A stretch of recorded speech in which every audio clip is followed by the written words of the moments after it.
Já, komið sæl. Til mín kominn Helgi Gunnlaugsson, prófessor við Háskóla Íslands og í afbrotafræði. Já, það passar. Hvernig kom það til? Af hverju kom þetta? Já, sko, ég er svo sem lengi búin að kenna afbrotafræði við Háskóla Íslands, sko. Ég bara alla guttið síðan 1990, það er merkilegt að þurfa að segja það, yfir 30 ár. En það vill svo til að haustið 23, þá byrjum við með meistaranámi í afbrotafræði við Háskóla Íslands, sko.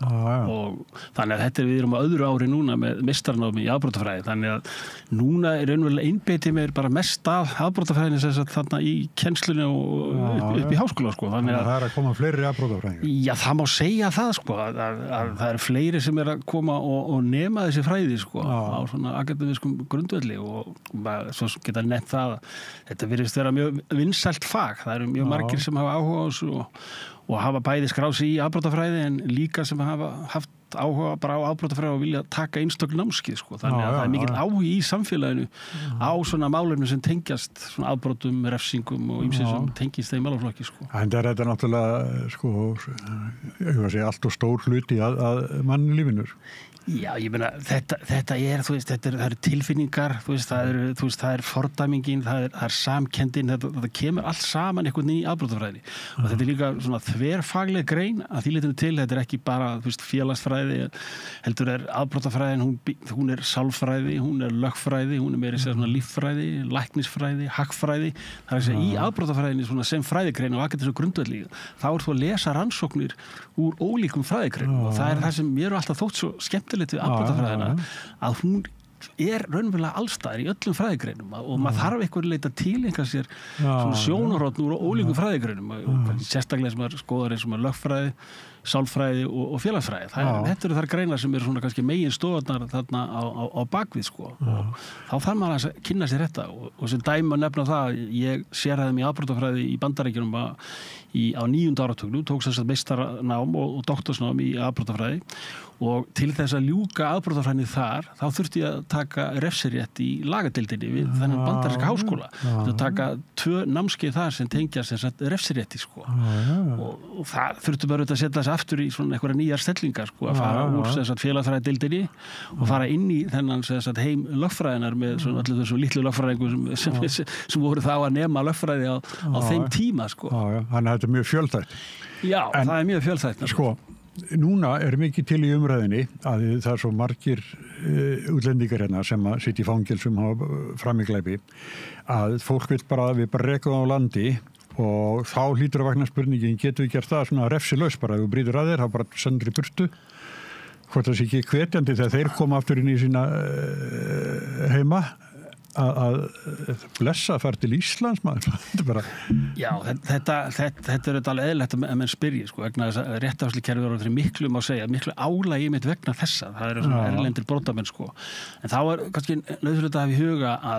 að ef við þá tengir menn þetta oft við útlendingu í Íslandi, innflytjendur og eitthvað fleira slíkt, sko, að það er mjög mikið af þessu brotafólki sem er að koma inn hjá okkur, sko. Þetta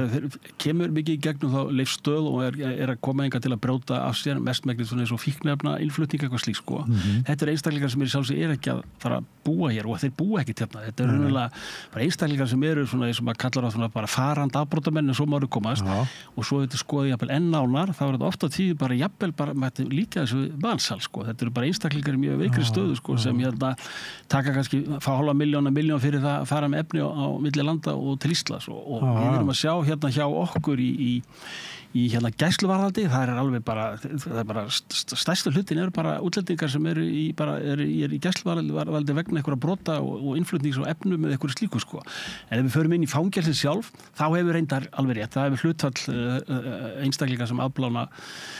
í okkar fangelsin sem eru útlendingar að það er líka orðið dálítið hátt. Það var fyrir örfáum ára síðan var þetta svona 20% eitthvað slíkt. Þetta er fara að vera hærra en það, sko. Og þessi spurning það, en við ekki bara senda það aftur heim eitthvað slíkt, sko.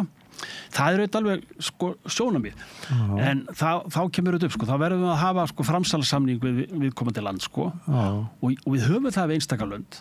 En þetta tekur oft dálítið mikinn tíma bara sko að fara í gegnum kerfið. Það getur tekið alveg heilt ára að bara koma þessu öll í gegnum kerfið sko. Þá kannski bara tómurinn jafnvel liðin eða eitthvað slíkt sko.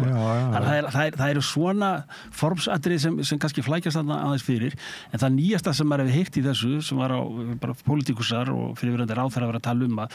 að leysa máli þannig með því að leigja bara fangelsisplás í útlöndum sko. Koma mönnum bara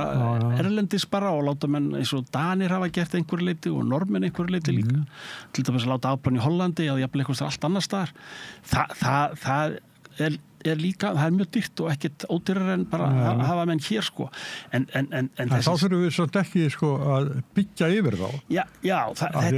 þetta er mikið álag á kerfið okkar þessi raunlega bæði þessi innflutningur og gæsluvarðhaldið og svo einhverju leyti afplánun líka varðandi útlendinga þetta er alveg rétt og það er spurningin svona hvernig við tökum á þessu og menn segja eins og svo að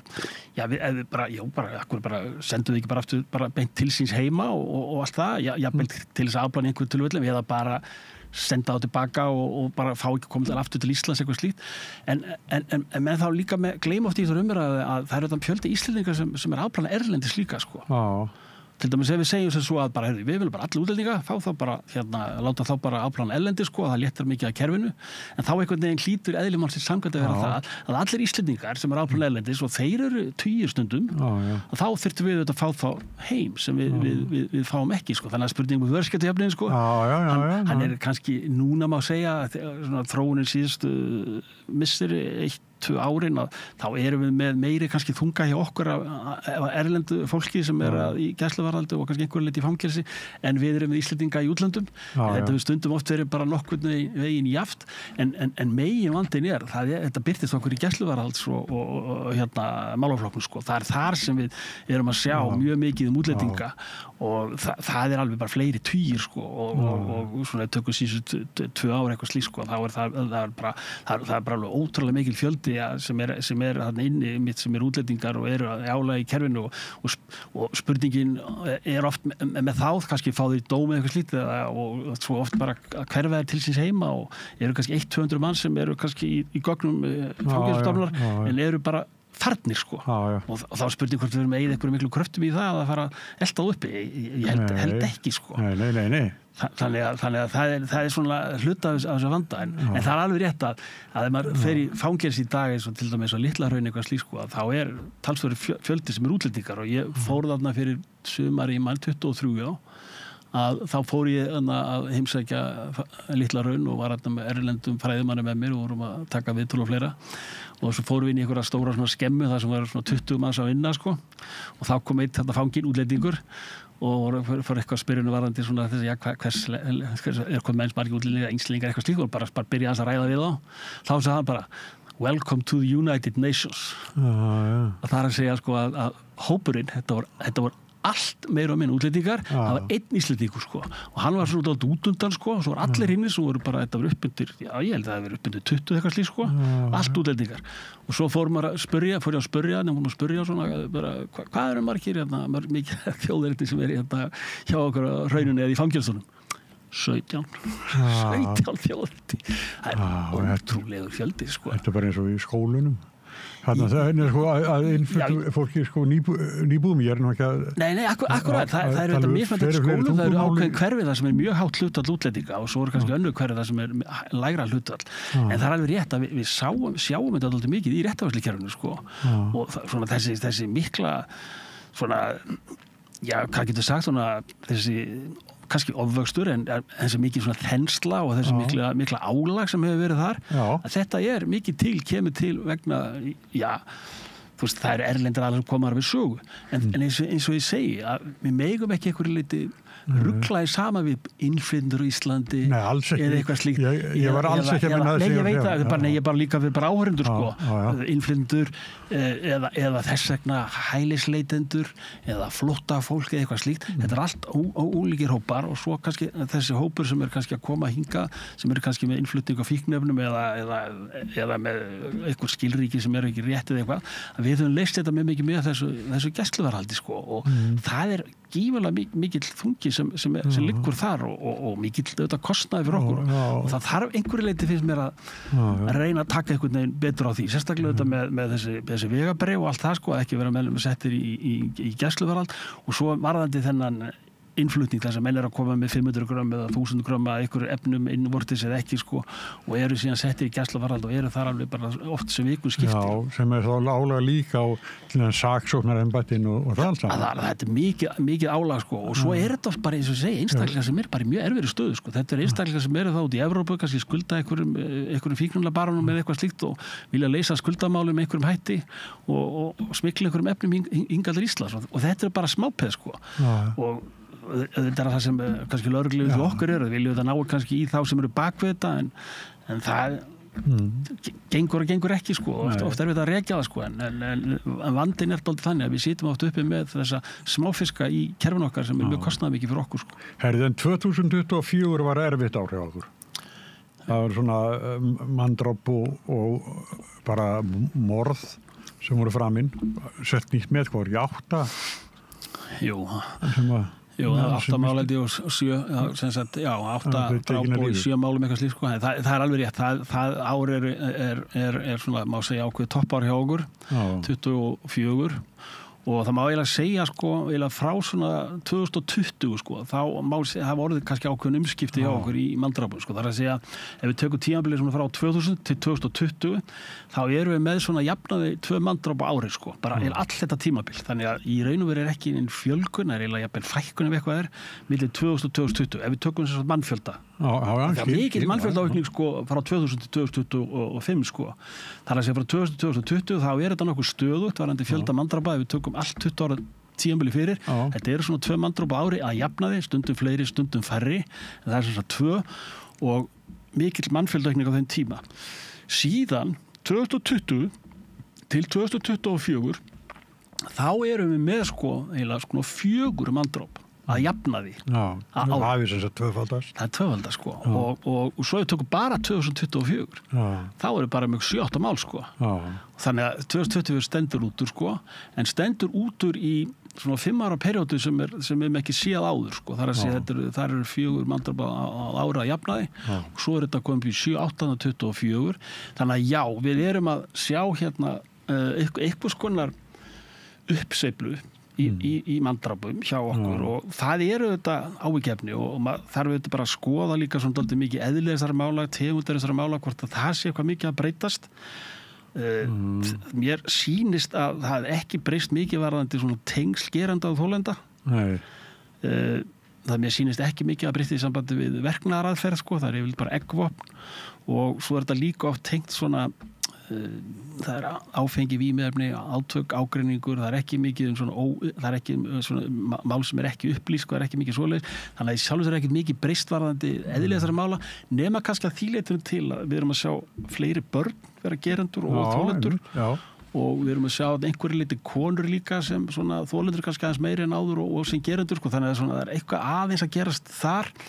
en það er ekki að gerast sko, þetta er ekki svona einhverju liti þannig að það sé einhvern veginn að svona afbrota heimurinn undir heimandir eða skipuleg brotastarfis í einhverju liti að vaksa eða festa enn meiri rætur eða það sé einhverju liti að harna dálítið mikið undir heimann, þetta sé einhvern veginn slík dráp sko. Það er ekki þannig að þetta sé einhverju liti svona skipuleg fyrirfram ákveðin þar sem er svona menn virkilega að passa upp á að þessi getur ekki að slóðin eitthvað slík sko. Við erum ekki svo mikil mál að því tagi og menn fara að velta fyrir sig býtu hvað ert að vísi eða hvað ert að tala um? Ég er að tala um máli eins og til dæmis rauðagerðismálið sem er dæmigert skipulegt brotastar sem er bara aftaka þar sem sko það er bara fyrir það að ræða sko að lögreglunni tókst bara að komast í eitthvað gögn sko, símagögn og alls konar önnur gögn sem tókst að rekja það. Annars er það bara mjög líklegt sko að við höfum ekki getað lista. Við veitum ekki, lögreglan geta haft eitthvað grunnsendir og talið sig vita en kannski ekki haft eitt í höndunum. Því gerandinn var auðvitað komið norður í land sko og var þar. Þú veist, þannig að ég var ekki Reykjavík og eitthvað svona sko, þú veist, þannig að það var bara að rekja það með ákveðnum símagögnum og fleira og myndavélum á staðnum og eitthvað slíkt sko sem hægt að rekja þetta sko og finna morðvopni og svona í Kollafirði og allt þetta sko. Þetta ekkert nema bara sko, rannsóknarstarfsemi. Við erum ekki að fá mikið á svona málum hjá okkur sem betur fer, en þetta samt sem áður uppsveifla sem sjálfsögðu þurfum að staldra dálítið við og þetta oft það oft spurning líka hvort þessi ásetningsmorð sko, sem svona það að hafa ætlað sér að drepa og gera það, þetta oft virðist vera svona kannski líkamsárásir eða líkamsmeiðingar sem enda í drápi og svo annað líka sem þyrfti að skoða nánar að það varðandi svona stöðu geranda, svona það spurningin svona kannski heilbrigðissögu, félagslega stöðu og eitthvað slíkt sko, að það sé þetta svona einstaklingar sem eiga við einhvers konar áskorun að stríða og allt það og þetta eitthvað sem við þurfum að taka mjög, mjög alvarlega sko, því að þessi tími er ágefn sko. Hvaðan kemur þó þetta að eins og ykkur sagði sko, þegar ég fendist að fikk dálk í fermingagjöf en hann var ekki til að stinga náungan heldur til að tálka með honum en svo það breyðsinn, hvaðan kemur þetta? Er þetta árið frá fjölmiðlum, netinu, bíómyndum? Allt saman, örgulega allt saman kemur þetta við sögu, svona menningar áhrif og allt það og það alveg rétt maður fekk þetta jafnvel í missis fermingu og svona dálka og eitthvað slík og maður var að leika sér úti með þetta en það karla ekki nokkur mann að nota þetta gegn öðrum fólki sko. Veist, og maður fekk að vera með þessa dálka og nýfa og við vorum að tálka þessu nefnir og nota þetta við alls konar atriði en síðan einhvern merkingin á nýfum sko, hefur breyst og það svo komin ný merking á það eins og til dæmis að vera einhvers konar vörn og einhvern veginn að þurfa að vara sig og einhverju miðbærin hættulegur og eitthvað slík sko að maður þurfa að vera að verja sig sko þá kom ákveðin hugmyndafræði eitthvað slík sko að maður, að sjálfsög ekki ætlaði að nota þetta en ég ætla kannski að nota þetta ef mér augrað sko svo þetta þegar áfengið önnu víbefnum komið sögu sko og þér kannski augrað þú veist það búið að sletta bjóra á þig að missa bjórglasið eða einhver heldur að þú setja reyna við kærustuna eða eitthvað sko og þá kemur einhver augrun og þá kannski grípur hnífinn og það er það sem er svo varasamt sko að þessi merking á hnífa að menn telji einhvern leiti að þessi nauðsyn að bera þetta til að verja sig og líka einhvern leiti að jafnvel að bregða upp hnífnum sko ef öðrunin og menn einhvern áttu sig á því hvað aflegging geta verið svakalegar og þetta eitthvað sem við sjáum í gögnum lögreglu, það svona heldur fleiri mál þar sem hnífar eru handlæðir og líka heldur fleiri mál þar sem hnífar komið sögu í sambandi við svona mál sem kom upp sko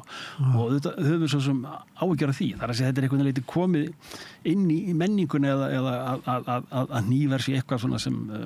á að vera með til þess að verja sig gagnvart einhverju en mér samt fundið svona síðustu mánuðum misserum vonandi að umræðan hefur verið mjög mikil og afgerandi í íslensku samfélagi það að hnífar séu bara no zone dæmi sko þetta eitthvað sem menn ekkert að vera með og maður svona vona þetta einhver liti skili sér en þetta oft þegar gögn skoðuð að þetta oft einstaklega kannski sem einhverju leyti á jaðrinu, oft svona kallar jaðrinu sem einhverju leyti utanveldu í skólakerfi, atvinnulífi og einhverju slíku sko og þetta verður hlutið með eitthvað svona karlmennsku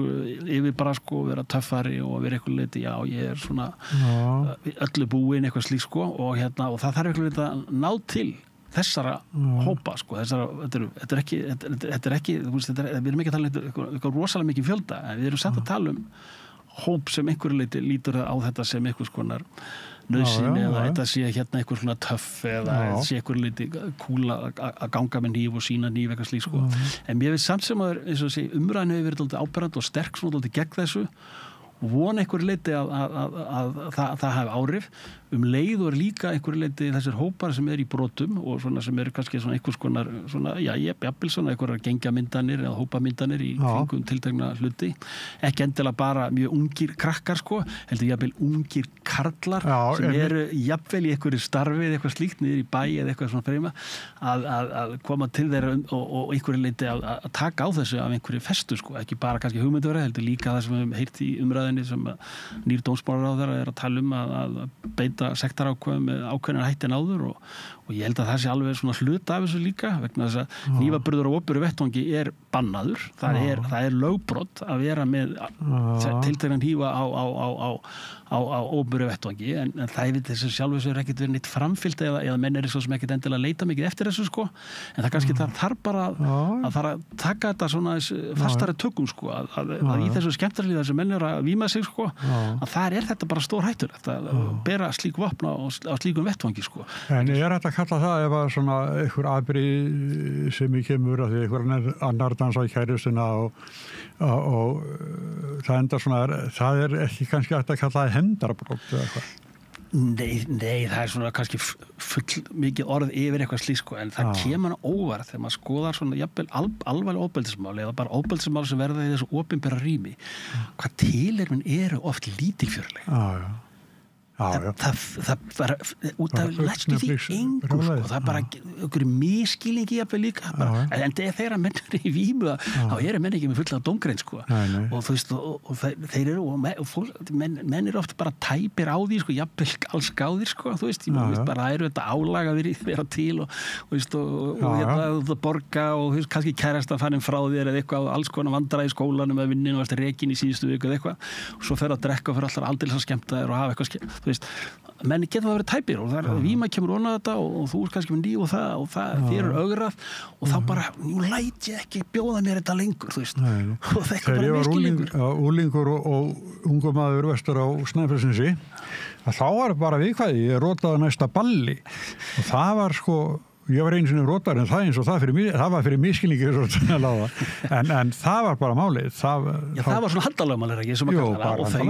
þau eru ekkert eftirbreytni og engin fyrir mig, sko, finnst mér, sko, en það getur ímyndað, sko, að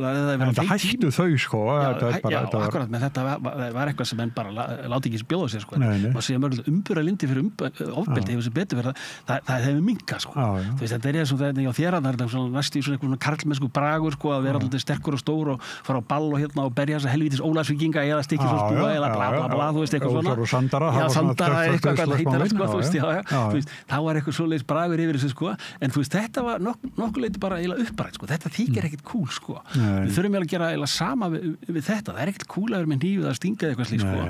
og sérstaklega við einhverja aðstæður. Afleiðingarnar sem hljótast að því, fyrir bæði fórnarlega og þann sem beitir hnífnum. Já, þetta er bara skelfilegt, sko, skelfilegt fyrir geranda, fyrir þolanda, fyrir aðstatendur og að sitja uppi með eitthvað slíkt bara augnabliksæði í opinbera rýminu vegna einhvers sem var bara einhver miskilningur þegar menn fór að skoða þetta þokkalega alls gáðir, sko. Og þú veist, þetta þurfum við að uppræta og það er það sem þau gera, það er þessi hugmyndafræði að það sé réttlætanlegt að vera með eitthvað slíkt, að bera eitthvað slíkt, að það sé bara sjálfsagt og eðlilegt að bera slík vopn, sko. Og svo kemur að móti líka að það sé bara sjálfsagt að ef mér er ögrað, þegar maður ræði við þetta liðdaldi bara sóper, sko, að þá segir eitthvað, ég er ekkert að vera að beita þessu vopni, sko. Ég ætla ekki að vera að gera það, en það er nauðsynlegt fyrir mig auðvitað að vera með vopni, sko, þú veist, ef einhver fer að derrast í mig, sko,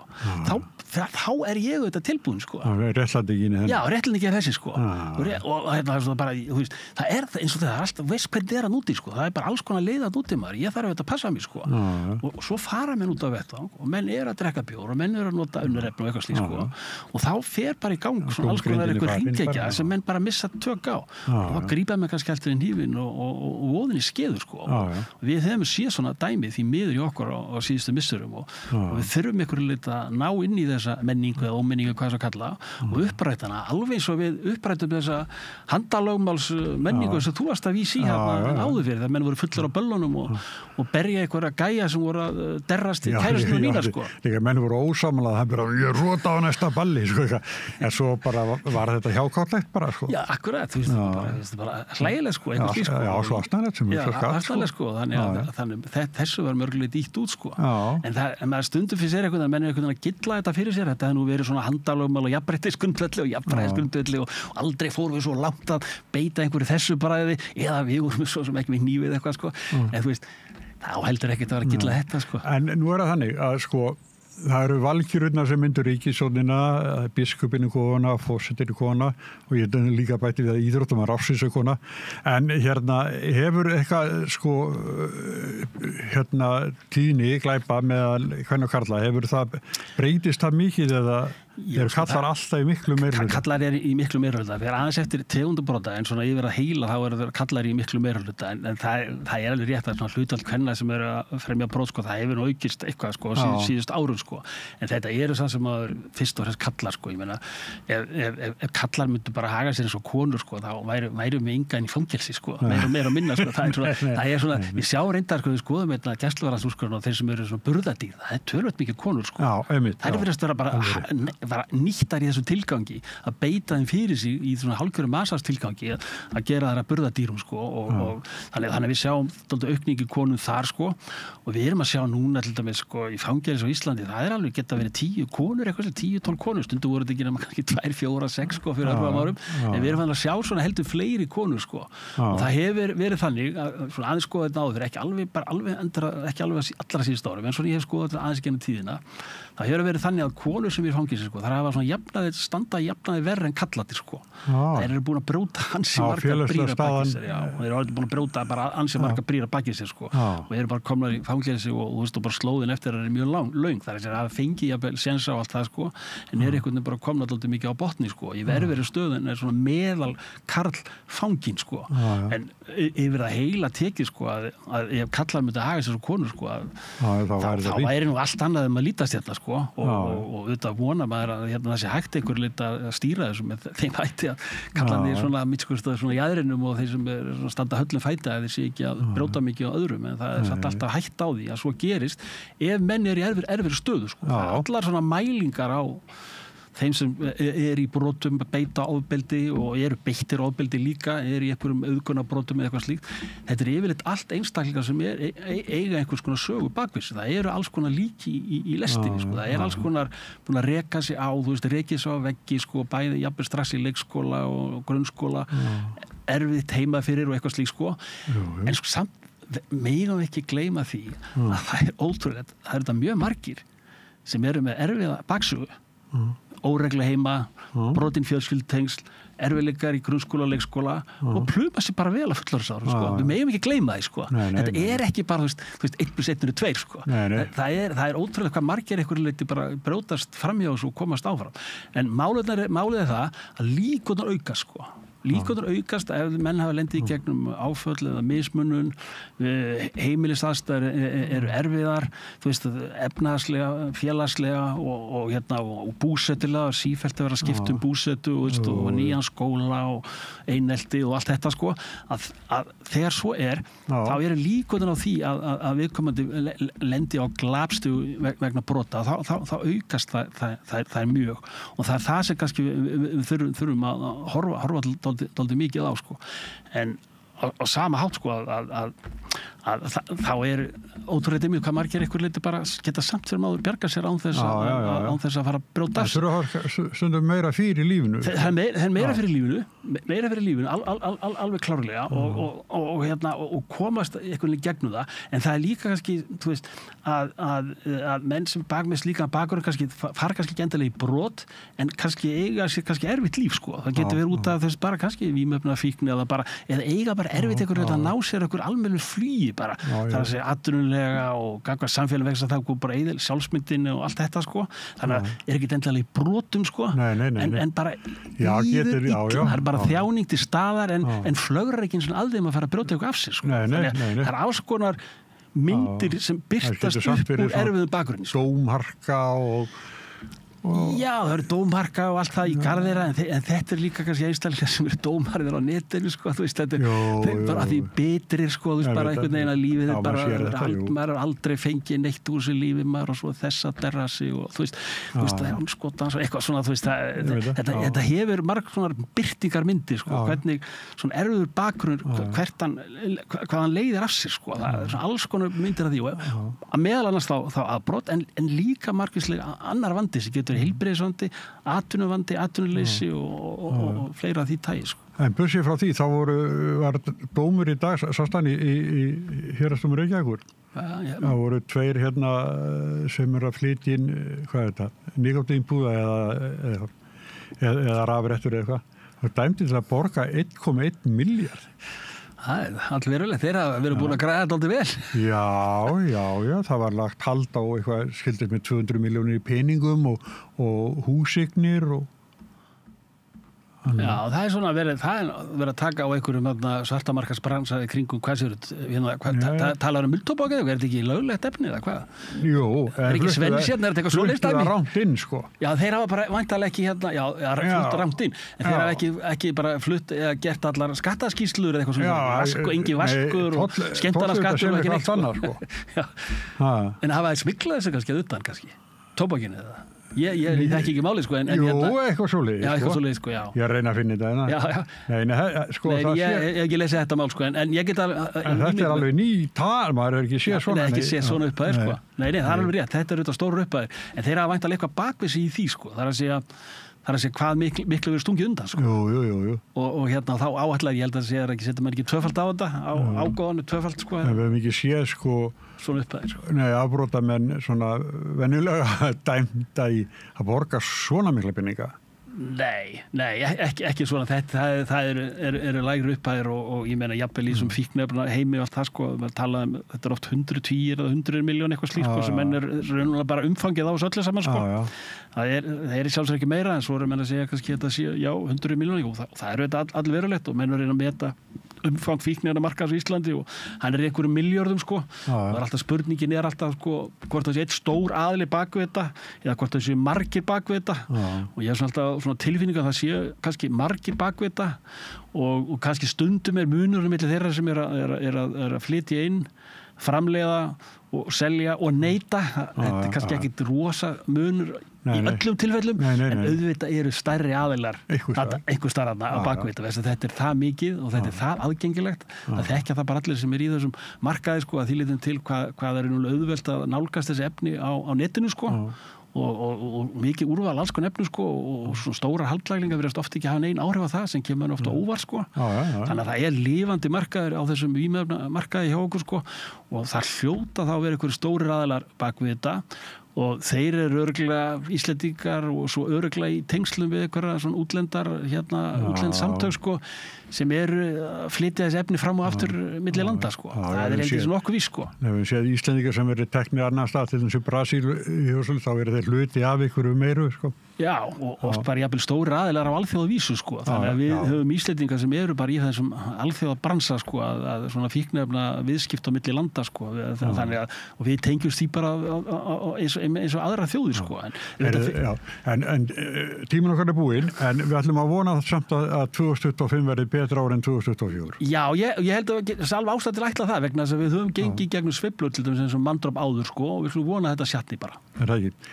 Helgi Gunnarsson, þakka kærlega fyrir. Takk sömuleiðis. Og Rauðaborðið heldur áfram eftir augnablik. Allir þættir Samstæðvarinnar eru fáanlegir á öllum helstu hlaðvarpsveitum.